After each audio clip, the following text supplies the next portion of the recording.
was exciting, but not gonna lie, overwhelming and exhausting. Things about going from life as a full time research scientist to life as an undergraduate professor is that I'm coming from learning more and more about less and less, that is, narrowly specializing in one topic to the point where I know more about it than almost anyone in the world, to focusing on a large number of topics, but in not nearly as much detail. And I'm certainly don't know more about these topics than anyone else in the world. But I'm still have the privilege of being able to introduce these topics to my students and being able to reintroduce myself to them.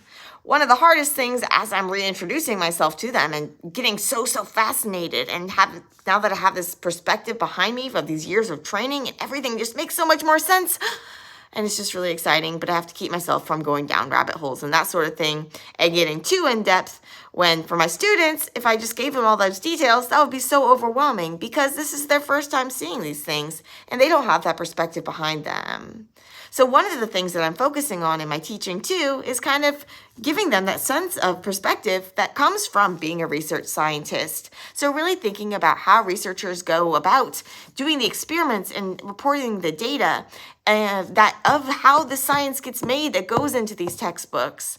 And so it's a real privilege to be able to pass on various things to these students. And it's a privilege to be able to revisit all of this content because biochemistry really is so fascinating and it's so refreshing to be able to revisit all of it.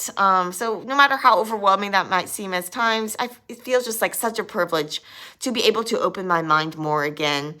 So when you're doing research training and that sort of thing, you by necessity have to specialize in one thing and focus really, really narrow because you can't be the expert in everything. You can't go super duper deep in everything.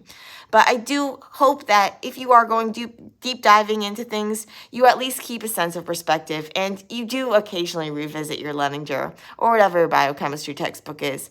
Go back to that bigger picture because it can make much more sense and you have a new perspective and it's all just really exciting. And who knows, you might find ideas for your research and stuff. So that's that, and I love biochemistry.